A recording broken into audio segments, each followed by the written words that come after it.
तो दोस्तों, जो आपने हमारी चैनल को सब्सक्राइब नहीं किया है तो प्लीज़ हमारी चैनल सब्सक्राइब कर लीजिए ताकि ऐसी ही वीडियो आपको मिलती रहे। यह कहानी महाराष्ट्र के रामपुर की है। यहाँ सचिन नाम का एक व्यक्ति अपनी पत्नी सुनीता और बच्चों के साथ रहने आए थे। सचिन एक सॉफ्टवेयर इंजीनियर था और वह घर पर ही काम करता था, इसलिए उसने शहर की भीड़ भाड़ से दूर गांव में शांति से रहने का निर्णय लिया। हनुमान जी की कृपा से सब कुछ ठीक चल रहा था, लेकिन फिर एक दिन ऐसी घटना घटी जिससे सबके होश उड़ गए। सचिन के घर के सामने एक पुराना उज्जड़ घर था जिसे भूतिया घर कहा जाता था। गांव के लोग मानते थे कि वहां पर बुरी आत्मा का साया है और कई बार लोगों ने उस घर के पास गुजरते समय डरावनी चीखें सुनी थी और कहा जाता था कि उस घर में कोई भी रात बिताने की हिम्मत नहीं करता। उस घर की कहानी कुछ ऐसी थी कि कई साल पहले उस घर में एक आदमी और उसका परिवार रहते थे। उस आदमी की पत्नी का किसी और व्यक्ति के साथ अवैध संबंध था। जब यह बात उस आदमी को पता चली तो वो गुस्से में आकर अपनी पत्नी और बच्चे की हत्या कर दी और खुद ने भी आत्महत्या कर ली। तब से लोग मानते हैं कि उस घर में उसकी पत्नी की आत्मा भटकती है। लेकिन सचिन ने इन सब बातों को कभी भी गंभीरता से नहीं लिया।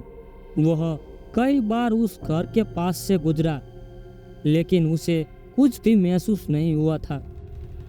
एक दिन सचिन ने ठान लिया कि वह लोगों को यह साबित करके बताएगा कि भूत प्रेत जैसी चीज नहीं होती। उसने रात के समय उस भूतिया घर में अकेले ही जाने का फैसला किया। सचिन ने अपने मोबाइल का कैमरा चालू किया और घर के अंदर घुस गया।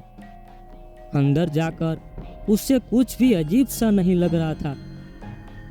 वह हंसते हंसते हुए बाहर आ गया और मजाक में कहने लगा, अगर इस घर में सच में कोई बुरी आत्मा है तो वो मेरे साथ मेरे घर चले आए। सचिन को यह भी एहसास नहीं हुआ कि उसने कितनी बड़ी गलती कर दी थी। उसने उस आत्मा को खुद न्योता दिया था और अब वह आत्मा सच में उसके साथ उसके घर चली आई। कुछ दिन बाद से ही सचिन के घर में अजीब घटनाएं होने लगी। उसके बच्चे अचानक ही बीमार पड़ गए और डॉक्टर से इलाज कराने के बाद भी उसकी तबीयत में कोई भी सुधार नहीं हुआ। रात को घर में अजीबोगरीब आवाज आने लगी। सचिन की पत्नी सुनीता को लगा कि कमरे में कोई है, कोई साया जैसा लग रहा है। सचिन की नींद बार बार टूटने लगी और उसके घर के अंदर अजीब सर्द की हवा महसूस होने लगी। अब सचिन को समझ में आ गया था कि उस भूतिया घर से वो बुरी आत्मा उसके घर आ चुकी है और वह उसके परिवार को परेशान कर रही है। सचिन के परिवार की रातों की नींद गायब हो गई थी। जब ये बात गांव के पुजारी को पता चली तो उन्होंने सचिन को हनुमान चालीसा का पाठ करने की सलाह दी। पुजारी ने बताया कि हनुमान जी की भक्ति से सभी बुरी आत्माएं दूर हो जाती है। सचिन ने तुरंत ही पंडित को बुलाकर घर में हनुमान चालीसा का पाठ शुरू किया। जैसे ही हनुमान चालीसा का पाठ शुरू हुआ, घर का माहौल बदलने लगा और जो भी बुरी शक्ति थी वहां से गायब हो गई। पाठ के अंत तक सचिन के घर का वातावरण पूरी तरह शांत हो चुका था।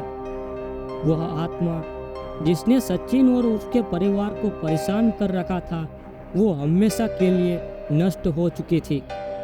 सचिन के बच्चों की तबीयत भी धीरे धीरे ठीक होने लगी और अब घर में कोई भी भूतिया घटना नहीं होती थी। सचिन समझ गया था कि हनुमान जी की कृपा से उसके परिवार की रक्षा हो गई। हनुमान जी की भक्ति और हनुमान चालीसा की शक्ति अद्वितीय है। यह न केवल बुरी आत्माओं बल्कि जीवन के हर संकट से हमारी रक्षा करती है।